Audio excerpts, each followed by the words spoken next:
We are naming it and claiming it, and I hope you are naming it and listening right now. Pop Culture Pastor. All right. I'm sorry I don't have the mics from Ted Lasso, Cody. Well, let's think about it. What I'm having trouble picturing that in my head. I do not have any trouble because I just finished the series. So It's got like a little spit guard on it. Is that what we're talking about? Like something that like goes up right to you, like your nose, like mustache line. A little flap that overhangs, and like they're holding it, and it just looks cool and professional. Does it look as cool as Trent Crimm from The Independent? Almost.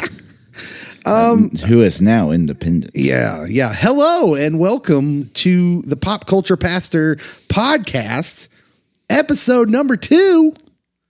It's not in the books yet, but it's going to be in the books. Podcast so nice we did it twice. Ayo. I'm gonna have to come up with a new saying for every one of these. Welcome back. Hopefully you've listened to the first podcast. Maybe this is new for you. Maybe you're listening to this the first time. What you need to know is we're about to talk a lot about pop culture for the next, 45 minutes to an hour. Potentially. Yeah, potentially. Anything. We don't, listen, we're also pastors, so we don't make plans. Yeah. So if Jesus decides to tarry his coming, we will talk about pop culture for the next 45 minutes to an hour. Sounds good. Yeah, God willing. It's all God willing. Yeah. Name it and claim it. We are naming it and claiming it, and I hope you are naming it and listening right now. If you are, welcome. This is the Pop Culture Pastor podcast. Let's talk about some pop culture. The first thing we do every week is we just go through some news that happened this week. Okay. Some interesting pop culture items. We're getting closer and closer to the Eternals. The big world premiere happened. So I've gotten mixed feelings from people out and about. That some are like, oh, it looks good, and then others are like, I don't know what this is about. Yeah. I was nervous before Guardians of the Galaxy came out, and I compare Eternals to Guardians of the Galaxy because it's like more of an unknown property in Marvel. So like, it's not Thor, it's not Captain America, Spider-Man. All of these are known quantities, and they're going to have a following, and people are going to like it. So when Guardians of the Galaxy was being made, I was like, ooh, that's interesting, because Guardians of the Galaxy, like when I was a kid, was like a comic back in the 80s that was very underread. Very weird stories, kind of detached from the Marvel universe at large. In fact, it was in the future. Like the original Guardians were in the future. Oh. So it's just a weird. And then of course, James Gunn did what he did and allayed all our fears and made a great movie that was fun and obviously largely connected to the MCU. The Eternals are kind of the same. It comes from, originally a Jack Kirby thing back in the day. And then in the 80s, kind of another series came out.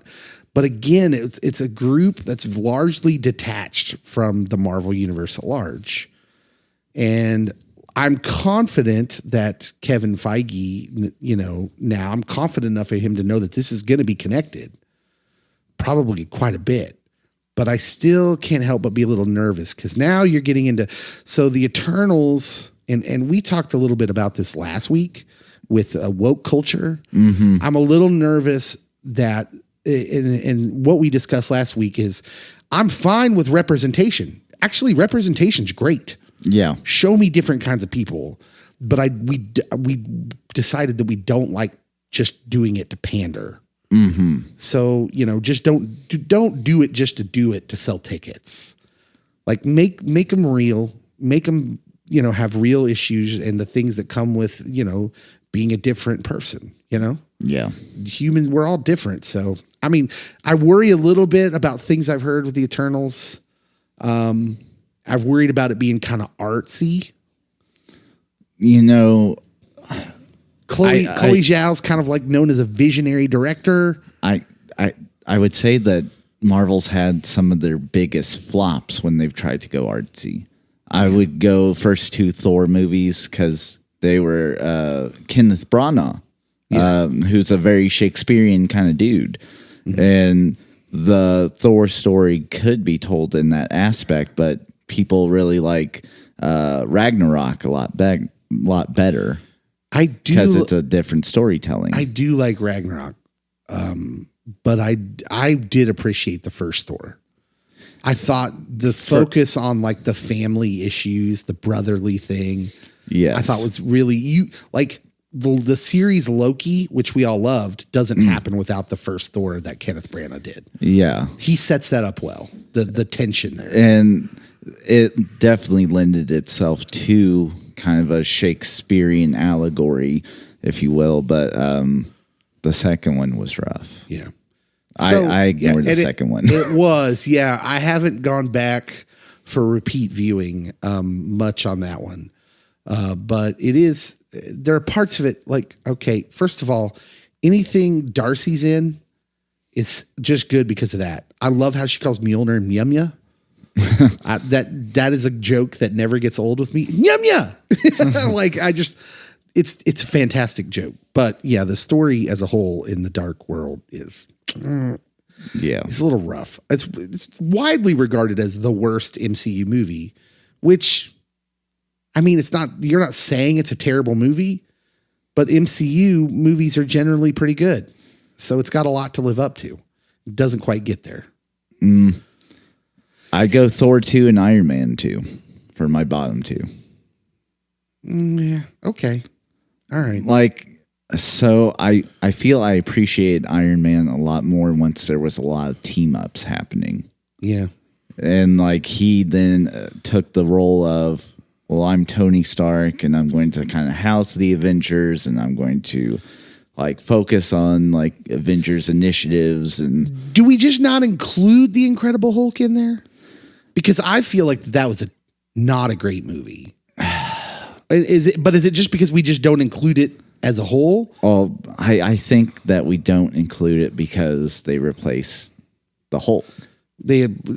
Edward Norton, who was the Bruce Banner in that movie, was just maybe the worst choice ever.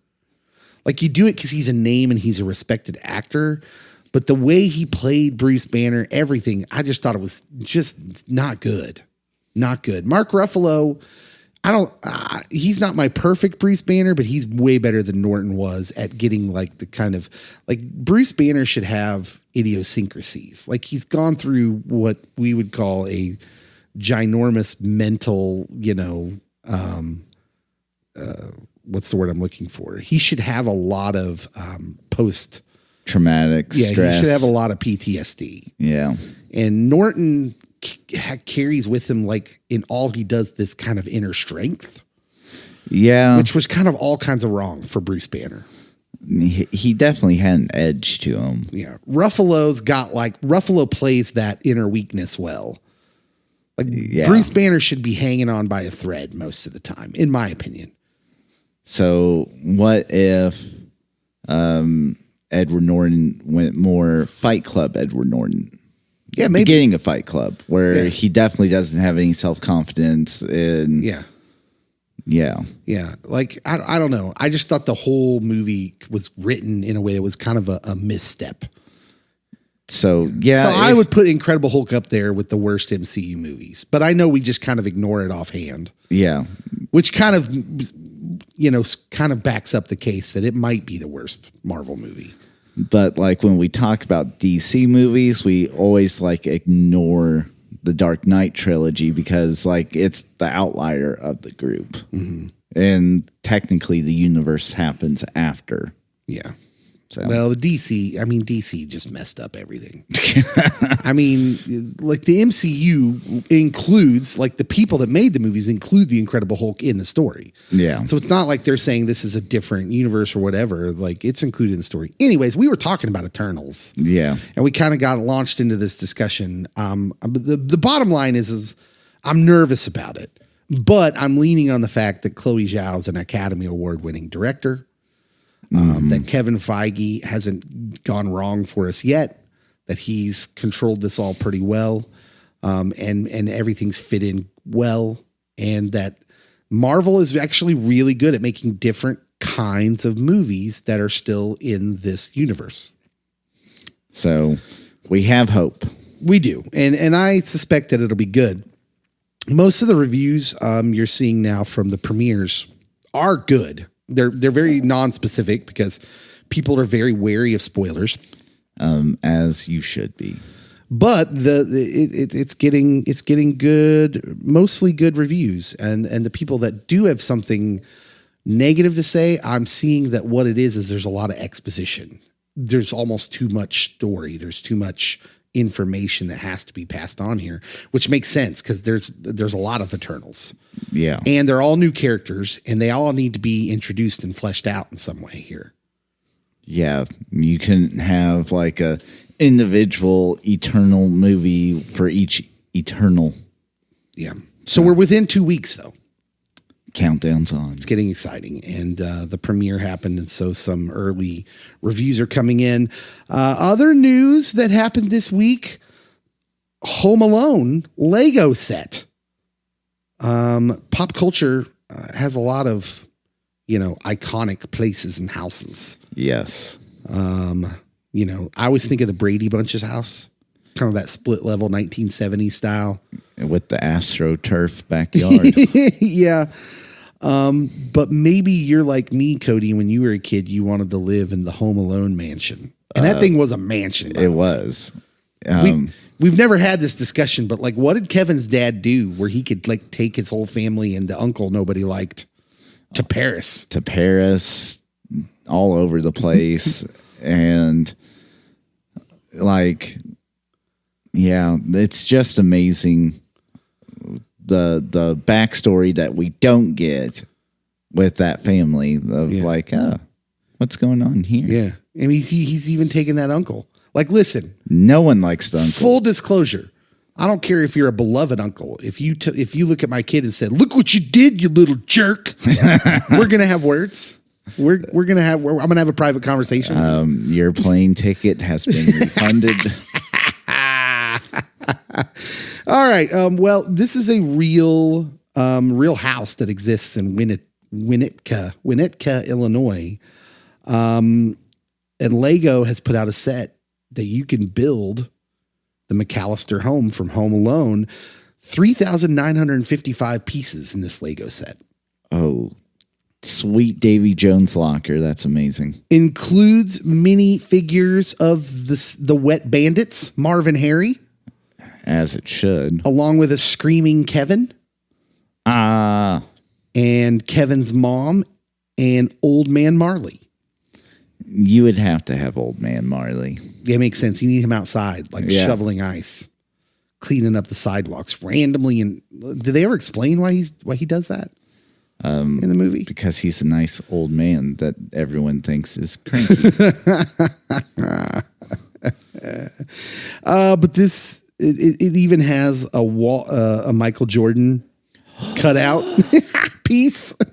You have sold me on this because like my whole like childhood and adult life, I have wanted that cardboard cutout of Michael Jordan that he has dancing around the Christmas tree. It's the Lego version, so it's not really cardboard, but there's lots of little Easter eggs in the set.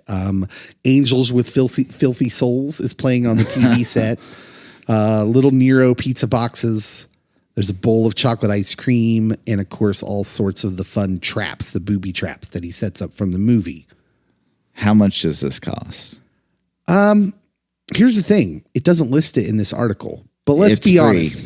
It's Lego. It's 4,000 pieces. I'm guessing you're paying upwards of $150 for this if you want. Oh, that breaks my heart. How cool of a Christmas decoration would the Home Alone house in Legos be? So, dear listener, you could work it into Advent. Like each day we add a few more pieces. Oh yeah. And on this day we discuss how Jesus was born in the manger. And let's add a few Legos to the McAllister house as part of Advent. We can work it in. Oh yeah.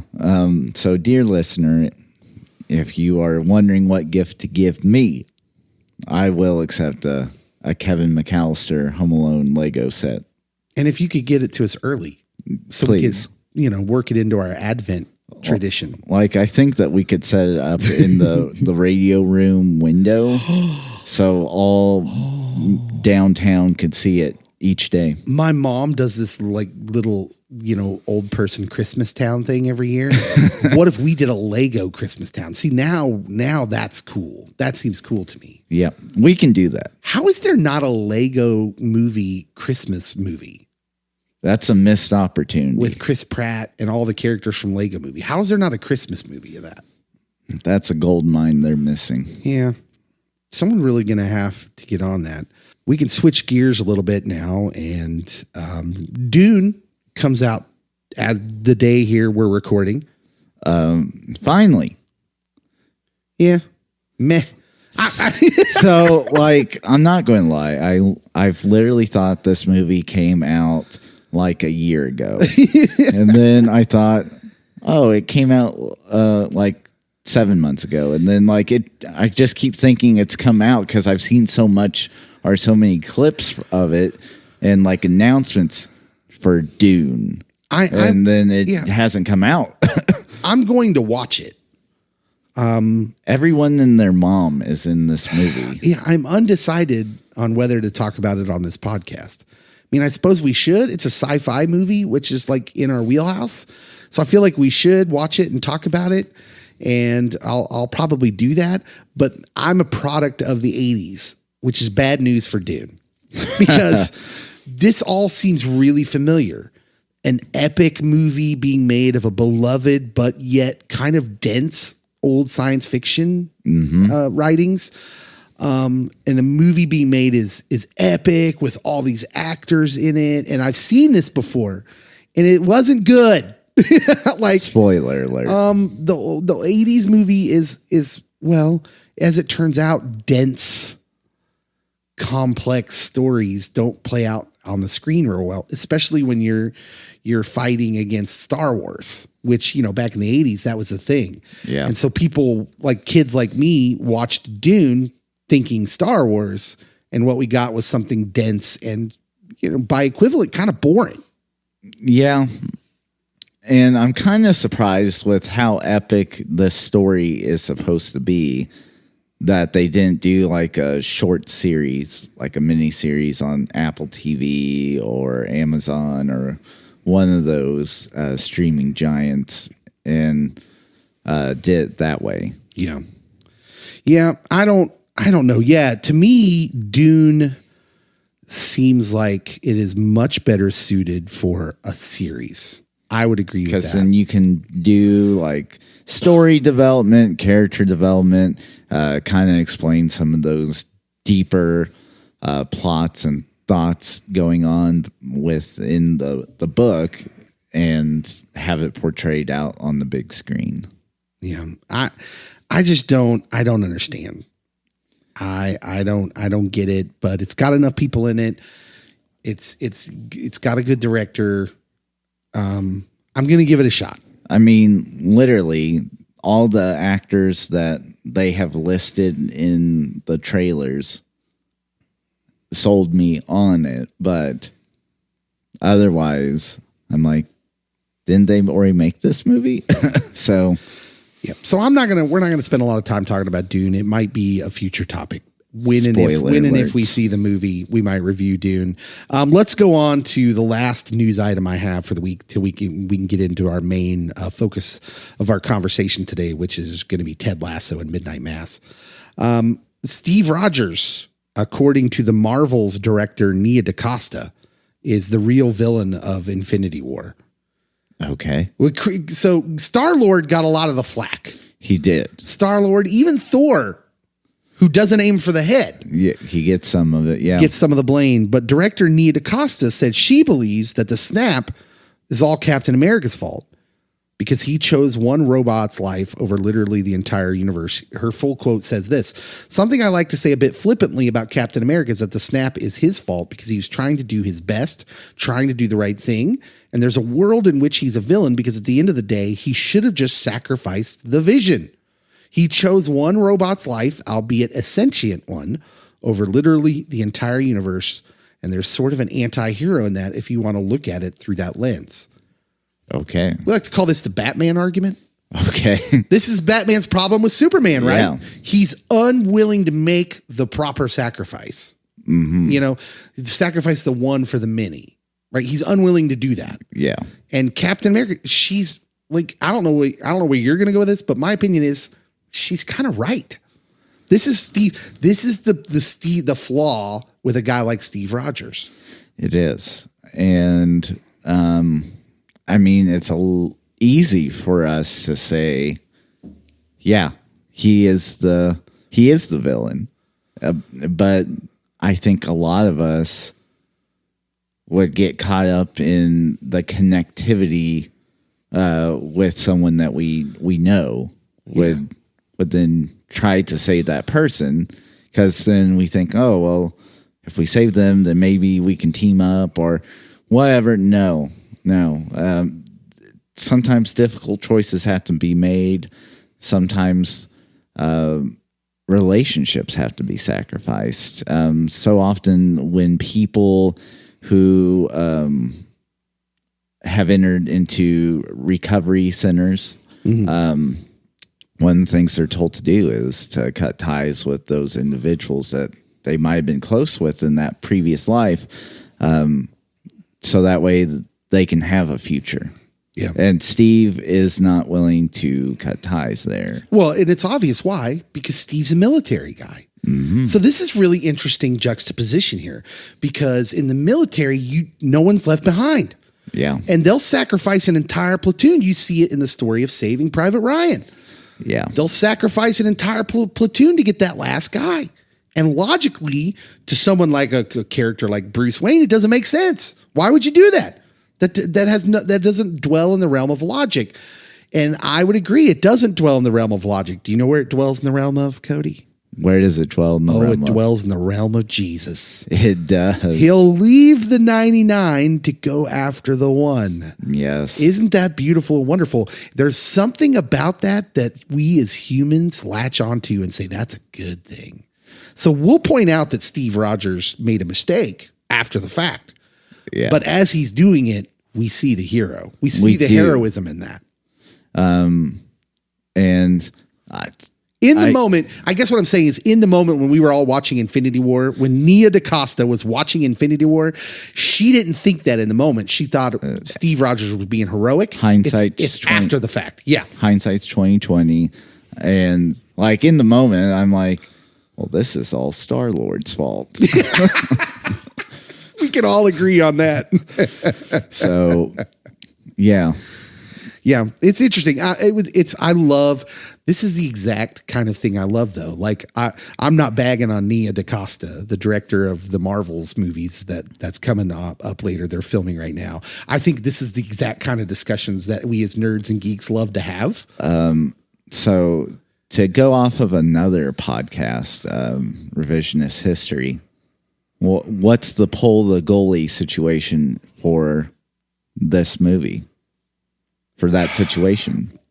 Okay, so we got to give a little background here. We do. Malcolm Gladwell does this wonderful podcast where he talks about living life essentially by pulling the goalie.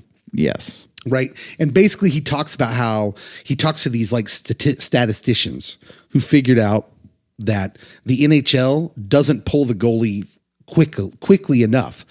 In certain situations, they were talking about how they should do it. They should pull the goalie in hockey like 12 minutes left to go in the game for the entire last period. You know, like it was very interesting in that in that point, defense doesn't matter. Extra offense is what matters, right? That there's just certain situations there. And so, yeah, like this applies to Steve Rogers in this scenario because you're facing a threat that you're the underdog. So you got to do things a little bit differently where you got to put all your eggs into the offensive basket, understanding that defense won't last long against Thanos. Yeah. So you pull the goalie in a sense.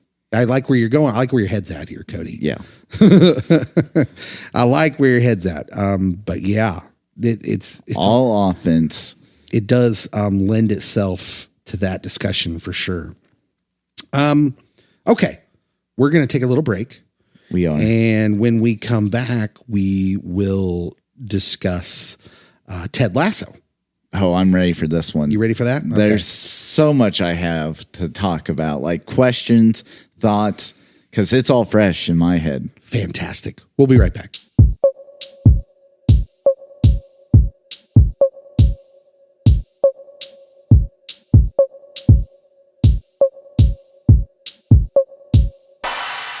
Okay, so we're back.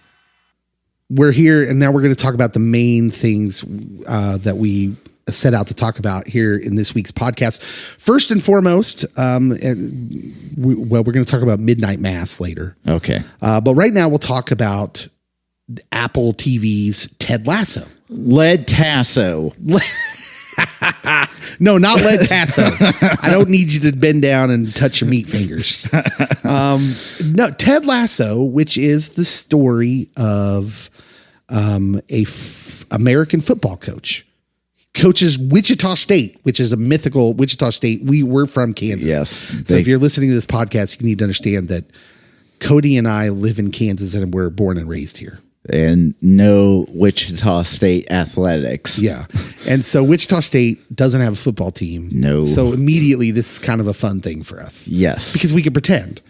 So Ted Lasso has won a Division II championship Way to go, Ted. with Wichita State football. And he does his wonderful Jason Sudeikis dance at the beginning of Ted Lasso. And we find out very early on that he has been hired to coach a Premier League soccer team.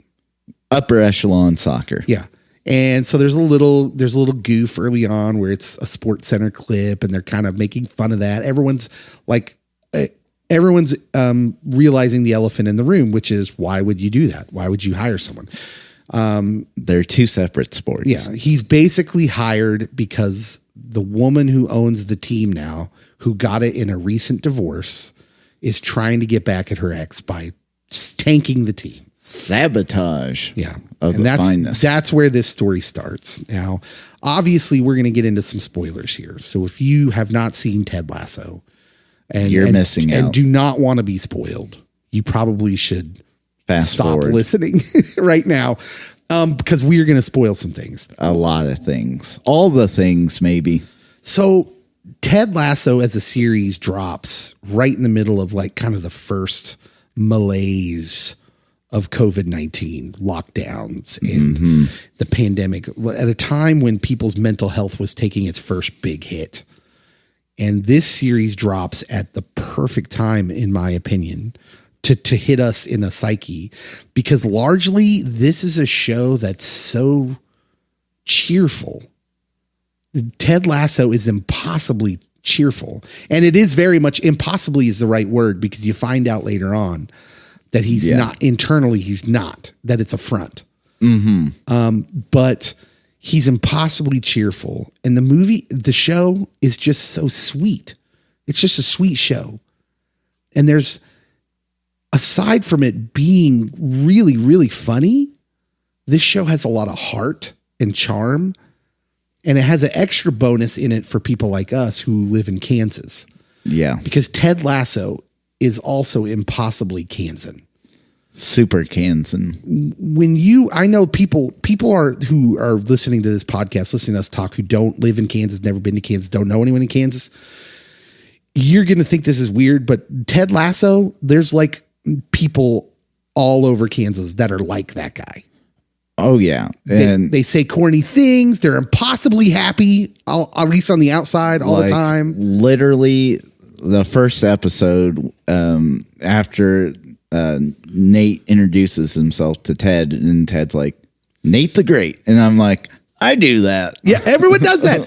That is a Kansas thing. We give you nicknames.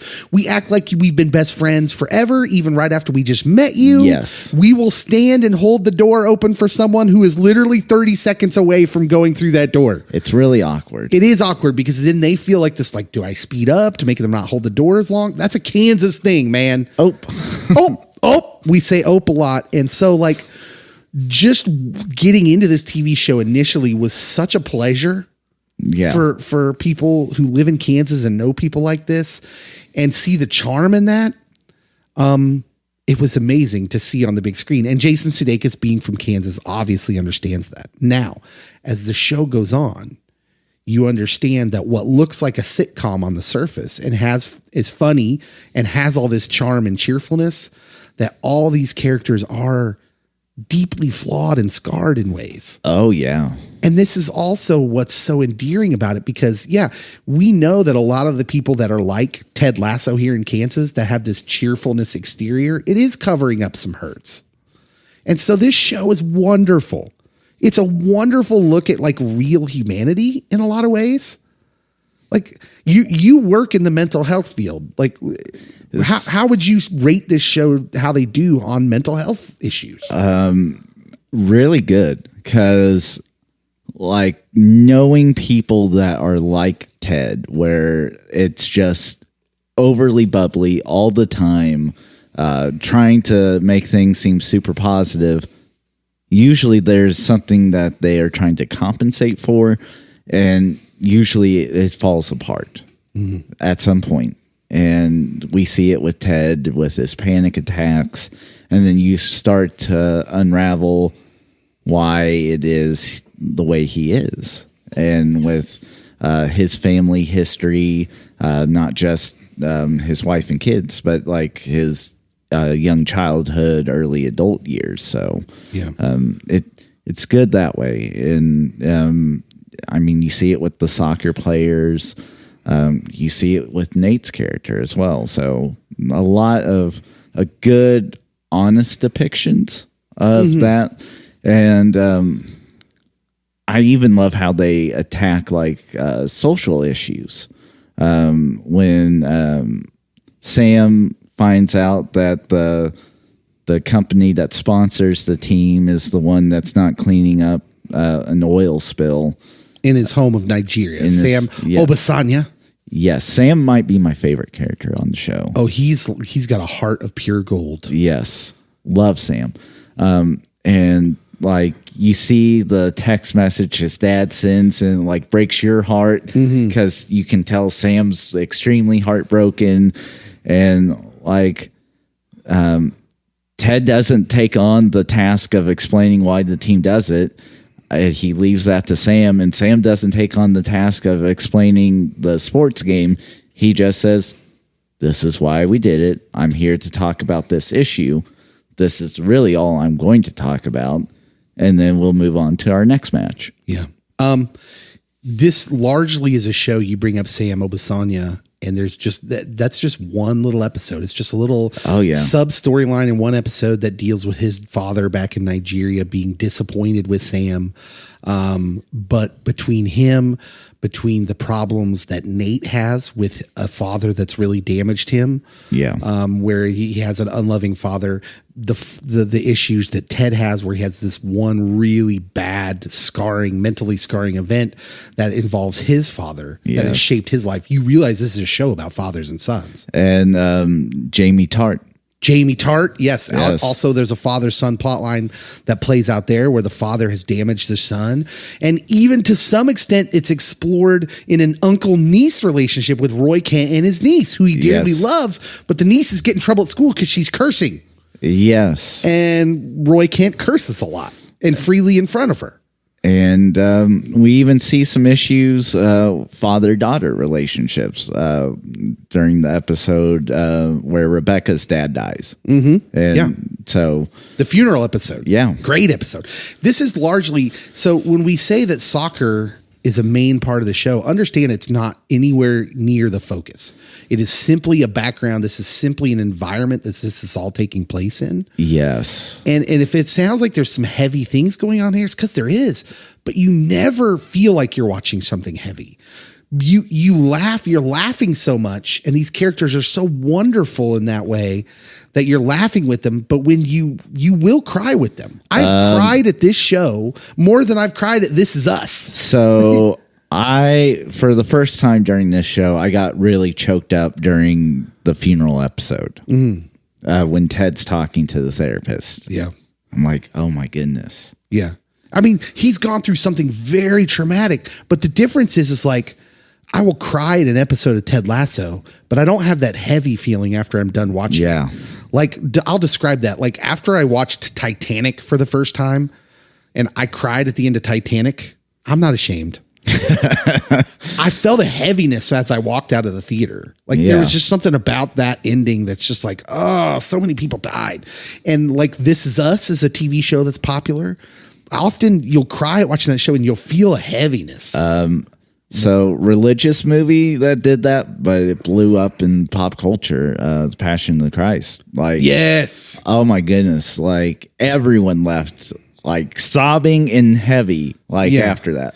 But there's something about Ted Lasso where I will cry at an episode, but I never feel heaviness after watching it. Yeah. They've done something that's really quite amazing with this show, which is to say that, yeah, we go through bad things that affect us, but that there's something beautiful about this in our humanity. Right. Mm-hmm. And I can't really fully explain that other than to just say that I just don't feel heavy, even though I'm empathizing with these characters. Yeah. And I think it's because you see that even the most beloved of us that seem to have it all going great have struggles, but yet they're trying to make the best out of life situations, and that there is a hope, and that when your father lets you down, there's this figure that's here to support you. Because after Richmond loses to Man City the second time, and Jamie Tartt's dad comes in the locker room belligerent and is trashing the team and trashing Jamie, and they kick him out, you see Roy go up and just give him a big hug. Who are like mortal enemies in the show up to this point. They cannot stand each other. And he has that breakthrough of, hey, I'm here for you. There's a breakthrough of masculine caring going on in that moment where Jamie Tartt has, in one sense, lost a father figure, but gained another one in Roy Kent, who's an older mentor figure for him going forward, you assume. And all of that overflows Ted Lasso, who has to leave the locker room. Mm-hmm. He starts having a panic attack. He's overcome with what he's lost.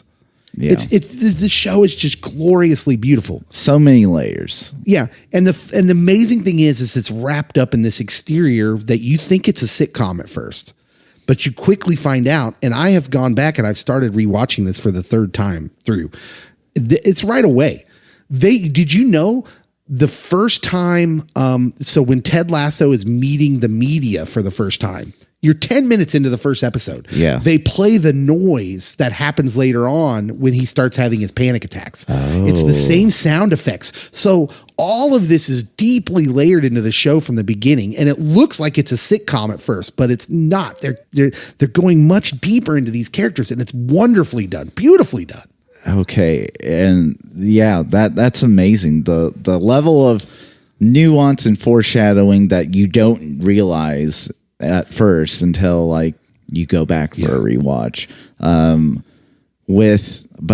So the funeral episode has a lot of key things that happen. Mm-hmm. And there's two characters so this goes back to the pastor side of the pop culture pastor, that I would say are not perfect representations, but are decent representations of God and the devil, I guess. Mm-hmm. And so I'm going to say Rebecca's mom is a good representation of God. Because at the beginning, when you first meet her, she says, when I love forever. Yeah. And you know what I thought of it's funny you mention that, because in that scene when she's talking about that, it's love hopes for the best, believes the best. Yes. God is love, right? That's a good distinction. And her husband, Rebecca's dad, and the mom, they kind of have these issues, but mom always goes back because mom loves forever. Mom wants that relationship. Mom desires that relationship.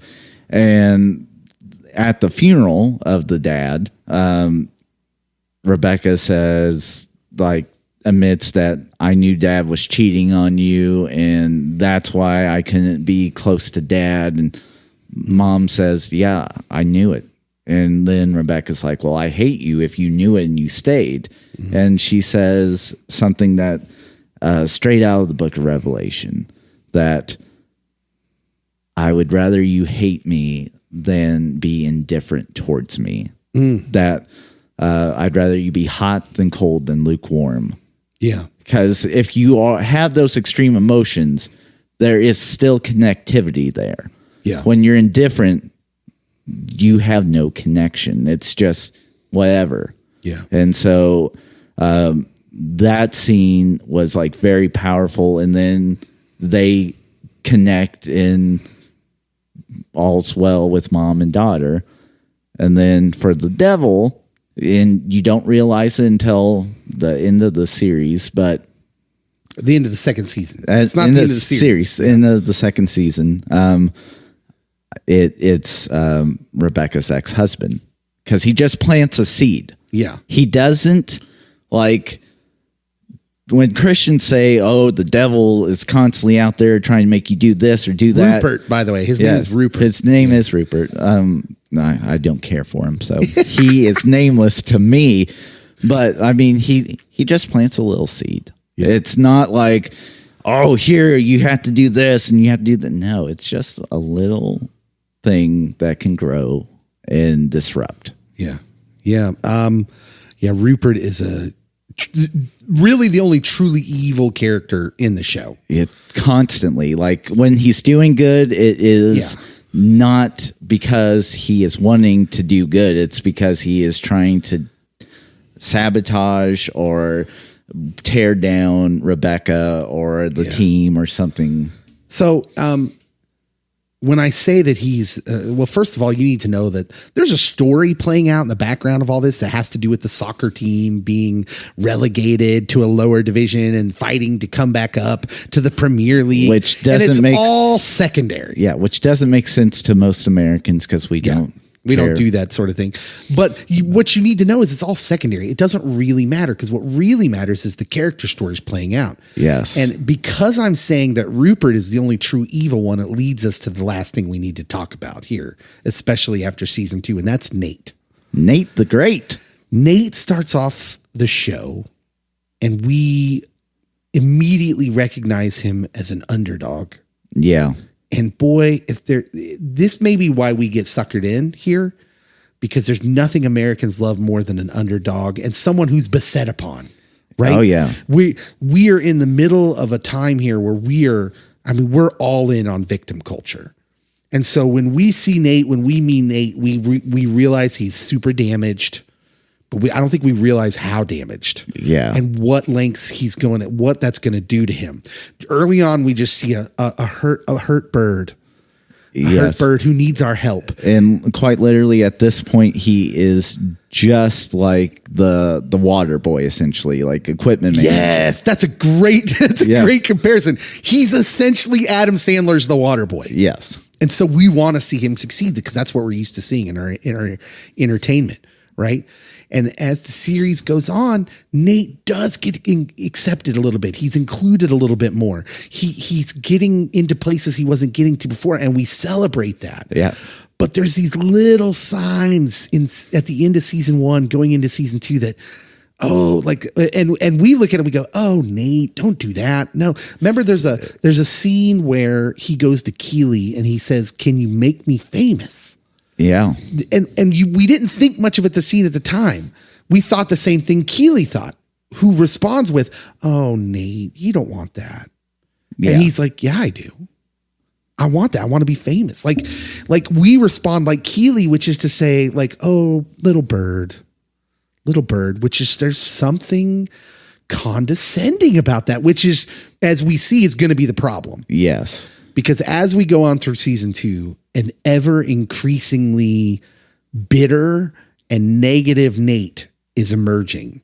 And it all has to do with this, into one of the greatest heel turns in any TV show or movie ever. Yeah. Because season 2 ends with him standing on the sideline of Rupert's team, who he's just bought a team in the Premier League. Yeah. He's going in what is like a full crossing over to the dark side. And the season ends with a close up of Nate's face, and he's got this smirk, and he goes full bad guy. Yeah. From going from shy, awkward, beloved equipment manager to, hey, he's now a coach. He had the winning strategy a couple times. Yes. He gets celebrated for it, and you can see it corrupting him. Mm-hmm. It's kind of... He makes a pass at Keely. He does. Who's Roy Kent's girlfriend. Like, whenever the Diamond Dogs meet, he always has like the negative thing to say real quick. Mm-hmm. And he's Anakin. Yeah, he's Anakin Skywalker. Yes. Absolutely. Like, you see the potential for like, oh, he could be our new hope. And then boom. So here's what's so fascinating about this. Because in the Star Wars prequels, we knew the outcome of Anakin. We did. We understand he's going to be Darth Vader. So we're just along for the ride. But here it was really interesting because the level of anger after that last episode came out was intense on like Twitter and social media. People were really mad at Nate. They were like, oh, I can't believe this. Nate is the worst, right? Yeah. He totally betrays Ted and the team and everybody. And you're sitting here, we're thinking about this, and I'm going to say something. First of all, the first thing I'm going to say is like, this was not a shock. Yeah. They lay the seeds of this. I told you I went back and started watching again the third time through, and I'm paying attention to these things. I mean, from the first episode, from the first time you meet Nate, the very first time you meet Nate, do you remember what it is? He's yelling at Ted and Coach Beard because they're standing on the field. Yeah. He's exercising what little authority he has in a harsh way. Yes. And I mean, one of the first times he actually talks to the team, it's him roasting like everybody. And he gets way too far into it. Now, they take it in good spirits. Why? And this is part of the problem, because they're not threatened by Nate. Yeah. They get into that because a big part of the reason of the final straw is that he makes a pass at Keely, goes to Roy to admit his wrongdoing, which you see the good in Nate, right? Yeah. You see the altruism, and Roy plays it off like he's not threatened at all. He's like, don't worry about it. Yeah. As if to say, I mean, he all but says she'd never go for you. So... And this goes in the background of like who a lot of people thought the original villain was going to be, Jamie Tart. Mm-hmm. Jamie's had such a character development and swing throughout this show, but he made it. He professed his love to Keely, like the episode before Nate tried to kiss Keely. Mm-hmm. And so like, and he admits it, and Roy's brutally upset with him at this moment with Jamie Tart, until Jamie like admits, hey, I did this. I shouldn't have done this. I'm sorry. I respect both of you. It won't happen again. That's never will happen again. And like Roy's still upset with like how to process it. And then you have Nate the Great. It's like, hey, I did the same thing. Okay, you're good, man. Yeah. And it's really something when we go back and you look through and you see this. So now I'm going through this series and I'm paying special attention to Nate. The first time, remember when there's confusion and he thinks he's about to get fired? Yeah. By Rebecca, and he calls her a shrew. Like he goes, like his demeanor changes in a flash, and he's like, calls her a shrew. And it's played for laughs. Like, oh man, he really unleashed when he thought he was getting fired. But there's a change in him that happens so quickly that you're meant to see there. And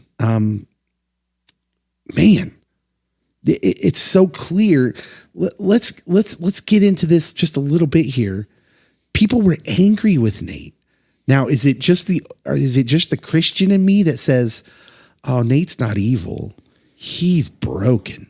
And the show does a great job of showing you that. Every time he tries to interact with his dad. Oh, it's painful to watch him with his dad because you know that guy. Yeah. You know the guy whose parents, and usually it's a dad where there's just, you can't do anything to make him proud of you. And it's the one thing you want most in the world. Even when like he's on the back page or the sports page of the newspaper because he came up with the winning play. Oh, yeah. And dad talks about humility and like just completely dismisses Nate. They do such a great job in the show. And a lot of the things in season 2 with Nate, it's unheard, it's unseen, or it's not, there's no dialogue in it.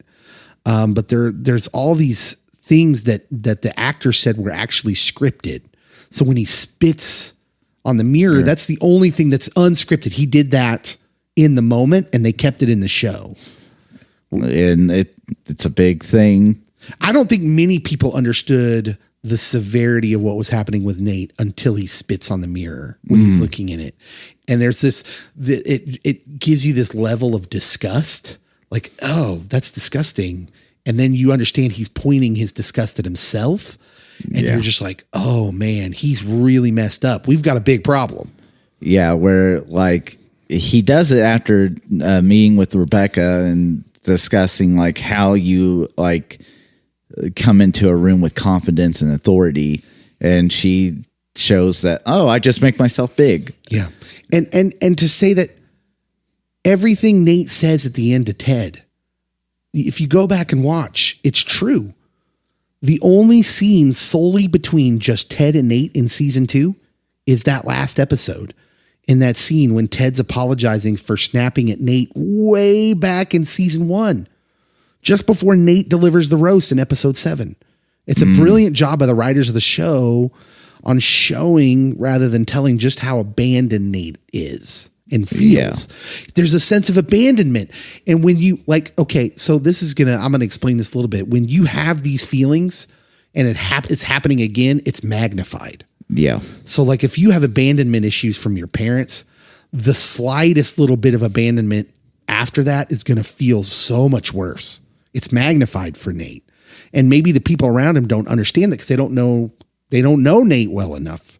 And maybe that's part of the problem. And we're not sitting here, you're not condoning Nate's behavior.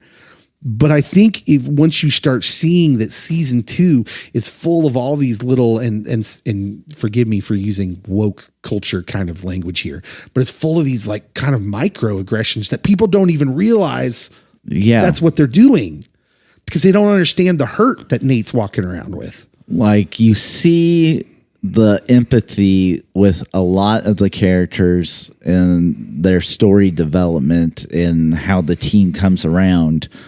But Nate always has like this outsider feel to him. Yeah. Yeah. And it's, and they did a good job of doing that so that it's not smacking you in the face. Yeah. Like you never feel like they're really heavy on. They're not hitting you over the head with it. But then when you go back and watch it again, you see that the subtle storytelling they're doing is really masterful. And I thought Nate's storyline, and by the way, but this also may be the Christian in me, but I'm a believer, and the Kansan in me that has faith in Jason Sudeikis telling a story that's actually a sweet one. I think Nate will be redeemed in season 3. I think Nate will come around to being redeemed in season 3. I hope. I'm not going to hold my breath because I think that the heel turn might be he's attention seeking, and it's clear that the attention is going to definitely be provided by Rupert, and that unless there's just like this slight glimmer of hope that he feels towards Ted. Yeah. But I think here's where we'll leave this, I guess. And I'll give you a final thought if you'd like. My final thought on Ted Lasso is that this is maybe the best show since Lost at character development. They have wonderfully developed this character. They've made a show that is intensely about this character while making it seem about these characters while making it seem like it's not about the characters. Like it seems like it's a funny show, a goofy show, a silly show. It seems like it's about soccer. It seems like it's about all these other things, but really what we see is a show that's intensely about these characters and their lives in such a sweet and loving way that even by the end of season 2, there's some of us who can't hate Nate. Yeah. We can't do it. For me, so Ted Lasso, created by Jason Sudeikis and Bill Lawrence, it feels a lot like Scrubs. That on the surface, you think it's a show about like interns at a hospital, and that's just the vehicle that's used to have character development and storylines, and it feels like a sitcom quite a bit. But then you have like these moments of heartbreak, and you see character growth. But it's definitely better than Scrubs, although I loved Scrubs. Loved it. Last thought, though, is the Coach Beard episode. Fever dream. Like, because the whole time I'm like, is this really happening? Is this all in his head? And then finally it's, oh, this is just an evening in the life of Coach Beard. Yeah. It's wonderfully done also, by the way, and I'm going to tell you why. That episode and the Christmas episode were a product of the new way we do TV, which is to say streaming, where they had a story they were going to tell, and the Apple TV, the network, said, hey, we want 2 more episodes. After they already had the story planned out. So they kind of inserted these stories, which don't have an effect largely on the main continuity. Not much. But because this is a show about these characters, I adored the Coach Beard episode. The Christmas episode was good, but I adored the Beard episode. What a great episode that was. It's fantastically weird. Oh, yeah. Just like Coach Beard. It was. It's wonderful. It was wonderful. Which, that character, great. Yeah. Like, he doesn't say much, but like when he does, and just his presence, like it just carries certain weight. Yeah, the juxtaposition of the Kansas native Ted Lasso with Beard, who I think he says he's from Illinois, maybe. Yeah. Yeah, and he's just kind of oddball. Like their juxtaposition is always wonderful, and their chemistry as actors is great. They're just wonderful together. Yes. Yeah. All right, let's take a break. When we come back, we'll talk quickly about Midnight Mass, the show on Netflix. We'll be right back.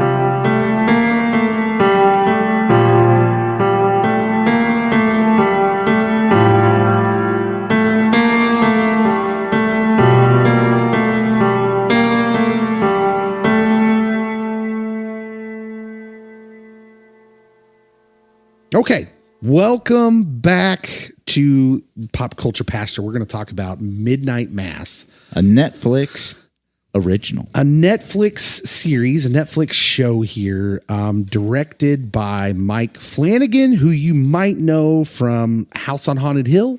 Some others? What? Yeah, Haunting of Bly Manor. Yeah.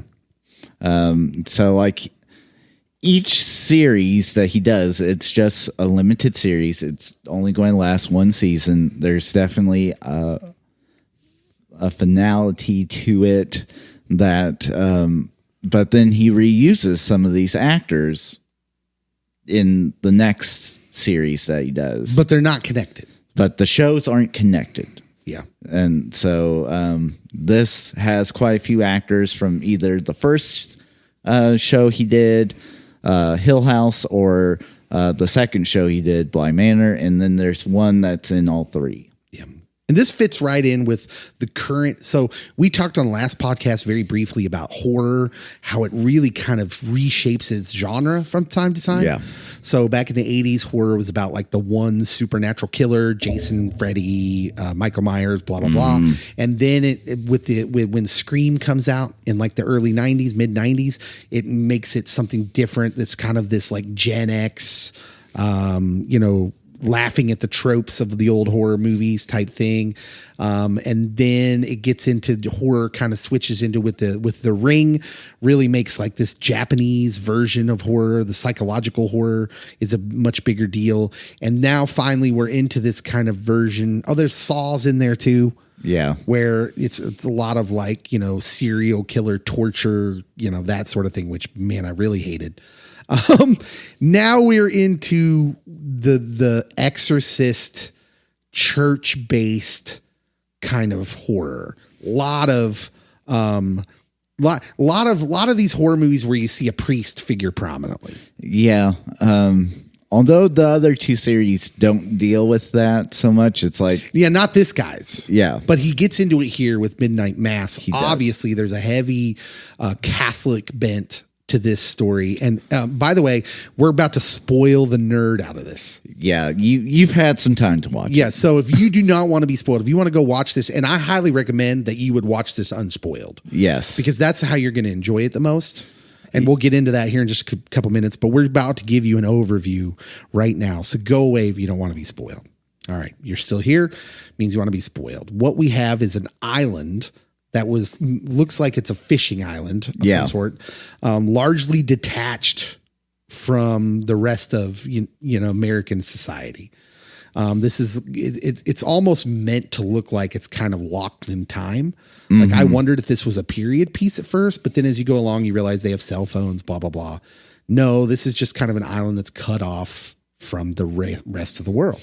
It's like the way they described the Midwest in TV shows that like, oh, you guys are like a decade or two behind. Right. They're a very poor and humble people. Yes. And mostly in the realm of fishing. This is their industry there. Anyways, you're introduced to all these characters, including a new father at the church, Father Paul Hill. Yes. And the show does a very good job of setting up these kind of ominous tones. It's in some of Stephen King's best stuff. It's when it takes a long time till you understand what the threat is. Right. It builds in just this ominous way where you're just kind of like, I know something's off. I know something's wrong, but I don't know what. Yeah. And this show actually does a very good job for the first few episodes of getting you to this point and like building this tension. You're introduced to who are essentially your couple main characters in Aaron Green and Riley Flynn, who are kids, now adults, but they were kids who grew up on the island, were obviously a thing at some point. Both had moved away and are now back. Yeah, both have moved away and struggled with life. Riley much more. Yes. So the character of Riley Flynn, played by Zach Gilford, you meet him first. It's clear has an alcohol problem because you're introduced to him initially at the scene of a wreck where his female companion has clearly died at the hands of his drunk driving. And he goes to prison. And the story here starts with him coming out of prison, and he's clearly a tortured figure. Like he is clearly a tortured figure, is not forgiving himself in any way, and in fact holding himself responsible daily.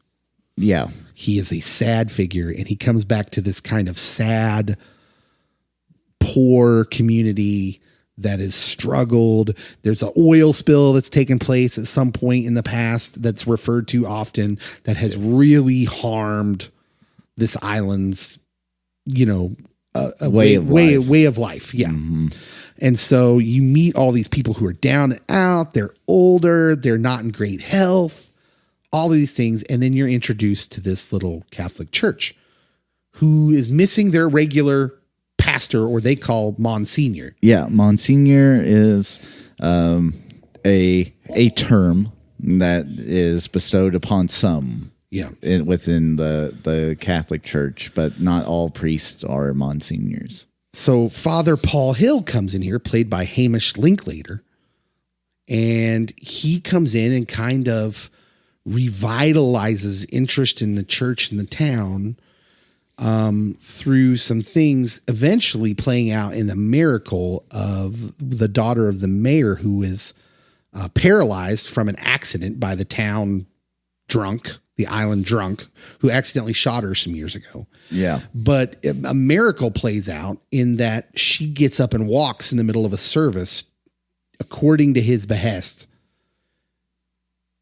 And we find out that what's happening in all of this is that our father, Paul Hill, is actually the old Monsignor, many, many, many years younger. Yes. Who has come back to them. And it's not until, what is it, the third or fourth episode that we see his story play out, in that he was in Israel. He gets lost on the road to Damascus. A lot of Christian overtones going on here. Yeah. He gets lost, ends up in this cave, taking cover from a sandstorm out in the desert, and runs into, the word is never said, but clearly a vampire. Yeah. He's clearly a vampire. And the reason the choice is made to never use that word is because many people in this town are going to fall victim to the idea that this is an angel. Angel of the Lord. An angel of the Lord. He's there, so his blood is causing miracles. They're all taking communion. They don't know at first, but then when they know, mass chaos starts happening, right? Oh, yeah. And the truth comes out that this is not a benevolent creature. This is a creature bent on death. And it's let's what are your overall thoughts about the show, first of all, before we get to the end? Okay, so I really, really like the show. I like the way they use the vampire trope to fit within the Christian imagery of the show, because each show episode is titled after a book in the Bible. Usually it has like a loose connectivity to the theme of that book. Mm-hmm. And like for me, it's a good commentary on being careful as a Christian, of what happens when we just get a little off the path and yet we commit to it. Mm-hmm. And how easy it is to go astray. But then like the last episode, there's a lot to break down and to discuss. And so like, I'll leave it vague for now. Yeah. I'm going to say this. For about 4 episodes, I thought this was a good show. I thought it was well written. I thought it was actually kind of masterfully written. But I think it's the end of the 4th episode. Where is that? Where the episode where Riley dies at the end of the episode is, it's either 4 or 5 where he dies, and everything that happens after that point makes me realize that this show is actually being carried by the acting. Mm-hmm. Zach Gilford as Riley Flynn. Like if he goes on to win like Oscars and have an amazing career, people will point back to this show as being like, this is when we realized he had something. Yeah. He was fantastic in this show as Riley Flynn. I just really sold out on this role and was immensely believable as just this kind of tortured soul who on the outside, you can tell the amazing nuance he puts in this of being like an atheistic character who on the inside, you just kind of intrinsically know wants to believe. He never says it, but you just know he wants to. Well, he talks about when he's in jail or prison that he's constantly reading every world religion book out there. Like he just is seeking after the truth. Yeah. And so his performance in this show is fantastic. Also, Father Paul Hill, who is also the younger Monsignor. Hamish Linklater is also fantastic in this movie. Oh yeah, he sells it. Now my problem with the show starts here. The guy that directed this, McDonald, he gave an interview which kind of spells out why I think this show goes astray. Mike Flanagan is his name. So Mike Flanagan is an atheist who grew up Catholic, went to Catholic school. First of all, I find it really interesting that these guys that grow up Catholic and then grow up to be Hollywood people or tell these stories, they often want to tell these stories that are atheistic in nature, that prove the evil of Christianity, yet they can't do it without being supernatural. Yeah. Think Kevin Smith with Dogma. Like, they want to tell this story about the folly of religion, and yet they can't do it without acknowledging the presence of the supernatural, right? Yeah. I find that interesting. But after Riley Flynn's character dies, this show becomes more and more until the last episode, which turns into a full-blown horror trope show. Yeah. Vampire tropes, like people eating other people. Like, it's a mess. Like, in my opinion, this show is an absolute mess. And halfway through the last episode, I'm wondering why. Like, what happened? You were doing such a nuanced, subtle job of telling this story. And by the last episode, things go off the rails, which I understand everything has to climax, right? Everything has to come to this giant ending into the story. And then I get it, because the last soliloquy made by the character of Aaron Green, played by his wife, Flanagan's wife, Kate Siegel, which is all I'll say about that. She delivers this soliloquy that is just redonkulous. It's the ultimate atheist tripe, in my opinion. This, like, what I've learned is we're all connected with the universe and blah, blah, blah, blah, blah. This, like, this ultimate oneness, this universalism, that in and of itself is this kind of a supernatural thing you're talking about. Yeah. But then you're just denying that God's a part of it, like, just to do it because you gotta win this argument you're making internally. Mike Flanagan, make no mistake, he's making an argument with this entertainment. Yeah. That was the point of it. And he's doing it without the presence of God. Why? So we end up being the God, the human being. That's what she says, is like, I'm eternal in this way. I will go on mixed with stardust, blah, blah, blah, blah, blah. Like, it's tripe. It's junk. So the one thing I did like about her soliloquy at the end is she says something about myself. Well, that's the issue, is that I've only been thinking about myself. I need to remove myself. It's not about myself. Yeah. And so, like, at first I'm like, oh, hey, we're on a path here that I like.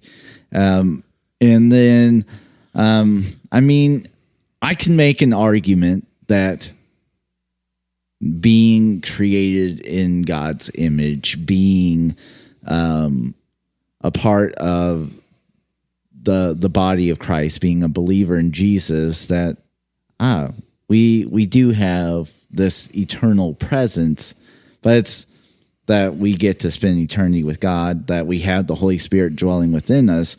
And so, like, if you did not know, I think you can go blindly into it if you were a person of faith and be like, oh, well, that looks nice. That sounds great. But knowing what his background is and realizing they never say some keywords that would, like, seal the deal, like, oh, this is like a faithful statement.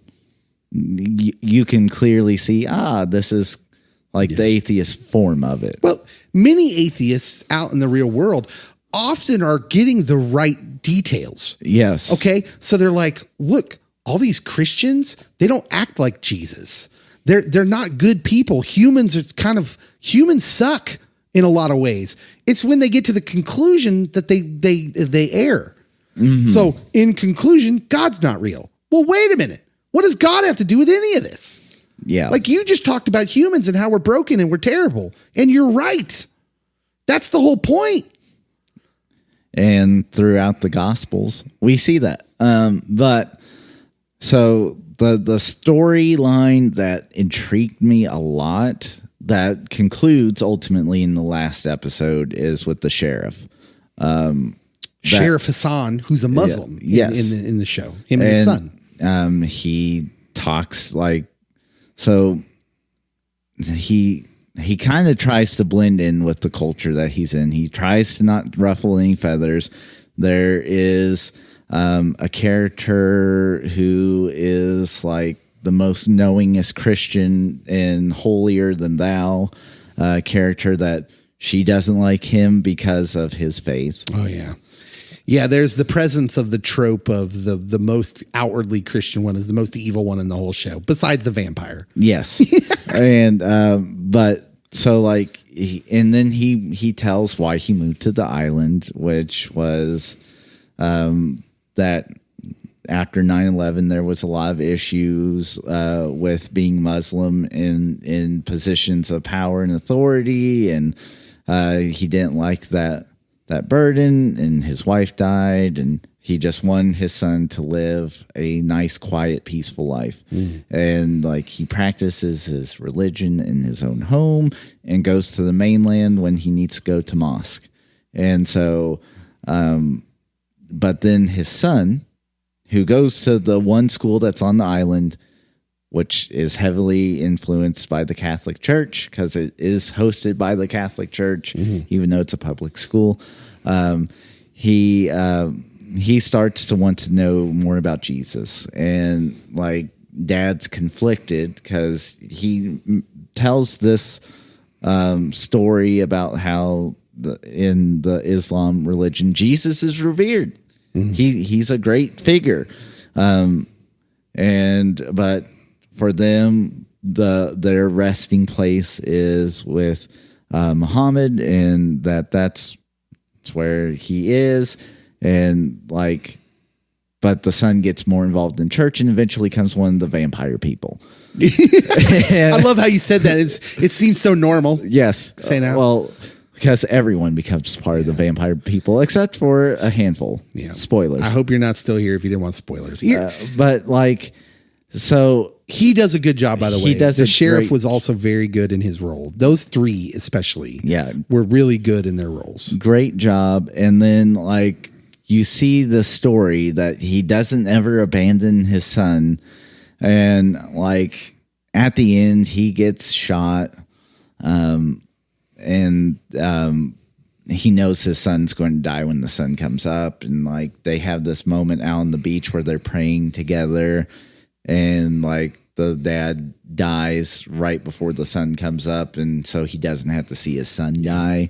Because like that part got me choked up. Like, oh no, he's going to see this. You can see the American atheistic tropes in all this, though, can't yes, you? Because you can. Like special care is paid to the Muslim characters to show them respectfully, while they're just piling on the Christians. Oh, right? yeah. Which is fine. I'm a big boy. I'm okay with that. And I understand the motivation that comes from behind that. And a lot of people have been hurt. I get that. That this guy that made this story probably has hurts that come from Catholic school. But yeah, there's just, it's so heavy on that in the last episode, especially where you're like, okay, we get it. You're an atheist. You're trying to tell us a story about why Christianity is bad. Yeah. At the end of the day, I felt like that taste was heavy in my mouth, but I would be remiss if I didn't say when this show is good, it's really good. Yeah. And it's good when he's playing on these Stephen King like themes of slowly building this ominous tension. It is not a horror movie or scary movie where there's jump scares. There's no jump scares in this show. It's all psychological thriller kind of type stuff when it's at its best. And the acting in it for the most part is really, really good. At the end of the day, the flaws for me were in the story itself. And you don't really realize it until some of the actors are gone. Yeah. For me, once Riley dies at the end of episode 4 or 5, that's when the flaws of the story really start becoming noticeable, and you understand they were always there. And so, not least of which is that he has a clear agenda, that he's trying to end up with this soliloquy. You can tell the soliloquy happened before the story. Yeah. The soliloquy was already written out in his mind of what he wanted to say at the end of this show. And then he put a story to it, right?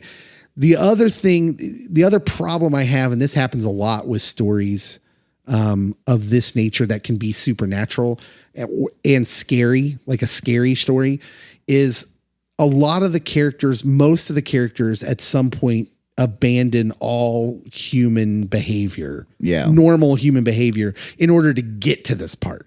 Because at some point, every human being on the planet would be like, if they were living through this, would be like, yep, this person's younger now when they should be old. Healing's happening and we're all drinking blood. right? This sounds like vampires. Yeah. The fact that nobody ever catches on to this when it's obviously vampires. So I didn't have any issue with that, just because within, like, if you are a very devout Catholic, you have the belief that Jesus' body and blood, or bread and wine, becomes the actual body and blood of Christ. And so you're just thinking like, oh, well, that this is an angel of the Lord. About the time they okay.